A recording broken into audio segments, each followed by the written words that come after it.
എവിടെയാ ഈ ചാച്ചനെയും വിളിച്ചിട്ട് ചാടിത്തുള്ളി പോന്നെന്ന് ചോദിച്ചു കഴിഞ്ഞാൽ വേറെ എവിടെയല്ല കേട്ടോ, എൻ്റെ ഡ്രൈവിംഗ് സ്കിൽസ് ഒന്നും ഉണർത്താനായിട്ടാ. ഉണർത്താൻ മുമ്പ് സീറ്റ് ബെൽറ്റ് ഇടാൻ മറന്നുപോയി. ഓക്കെ സെറ്റ്, ഇനി ഒന്നും കൂടെ ഉണർത്താം. എൻ്റെ ഡ്രൈവിങ്ങിന് സ്റ്റോറി പറയാനാണെങ്കിൽ എനിക്ക് ഡ്രൈവിംഗ് അറിയാവോന്ന് ചോദിച്ചാൽ അറിയാം, എന്നാൽ അറിയുമെന്ന് ചോദിച്ചാൽ അറിയില്ല. ഇതാണ് എൻ്റെ ഇപ്പോഴത്തെ അവസ്ഥ. അമ്പം വേറെ ഒന്നുമല്ല കേട്ടോ, 18 വയസ്സാവാൻ കാത്തിരുന്ന ഞാൻ ലൈസൻസ് എടുക്കാനായിട്ട്. അങ്ങനെ 18 വയസ്സായതും പിറ്റേ ദിവസം തന്നെ ഡ്രൈവിംഗ് ക്ലാസ്സിൽ പോയി ഫസ്റ്റ് അറ്റംപ്റ്റിൽ തന്നെ നമ്മൾ ലൈസൻസ് എടുത്തു. ലൈസൻസ് കിട്ടിയതും 2 ആഴ്ച മാഞ്ഞായിട്ട് ഓടിച്ച് മാത്രം എനിക്ക് ഓർമ്മയുണ്ട്. 3-ാമത്തെ ആഴ്ച ട്രെയിൻ കയറി നേരെ നമ്മൾ ഹോസ്റ്റലിലോട്ട് വന്നു. പിന്നെ ഞാൻ കാർ കണ്ടത് 3-4 മാസം കഴിഞ്ഞിട്ടാ. ഈ ലീവ് കിട്ടുന്ന 3-4 ദിവസത്തെ ഡ്രൈവ് ചെയ്യാൻ കയറിയ ഞാൻ ക്ലച്ച് ചെയ്ത് ബ്രേക്ക് ചെയ്ത് അറിഞ്ഞുള്ള സിറ്റുവേഷനിലായിരുന്നു.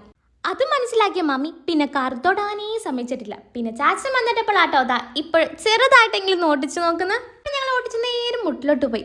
ഈ ഒരു ക്ലൈമറ്റിന് ഇവിടെ വന്ന് ഈ ഒരു കടൽ കാണാൻ എന്ത് രസാന്നറിയാവോ, നൈസാ. പിന്നെ മേത്ത് മൊത്തം ഉപ്പോളം വരാൻ തുടങ്ങിയപ്പോഴേക്ക് എനിക്ക് തിരിച്ച് വീട്ടിൽ പോയിക്കോളാൻ വയ്യായിരുന്നു. അതുകൊണ്ട് പിന്നെ ഞാൻ ചാച്ചനെ കാണുന്ന വിളിയോടെ വിളിയായിരുന്നു. ചാച്ചനാണെങ്കിലും ഒടുക്കത്തെ ഫോട്ടോ എടുപ്പായിരുന്നു. സാധാരണയൊക്കെ ഇവിടെ വന്നു കഴിഞ്ഞാൽ എന്നെയാണ് ആരെങ്കിലുമൊക്കെ വിളിച്ചോണ്ട് കൊണ്ടുപോകുന്നത്. ഇതിപ്പോൾ ഞാൻ ചാച്ചനെ കാണുന്ന വിളിക്കേണ്ട സിറ്റുവേഷനായി. ചാച്ചനാണ് തിരിച്ചു പോകാനായിട്ട് ജീവൻ തിരിച്ച് തന്നതിന് താങ്ക്സ് പറഞ്ഞിട്ട് എനിക്കൊരു നാരങ്ങ വെള്ളം മേടിച്ചു തന്നു. അതൊക്കെ കുറിച്ചിട്ട് ഞങ്ങൾ നേരെ വീട്ടിലോട്ട് വിട്ടു. അപ്പം അത്രയുള്ള ഓക്കെ ബൈ.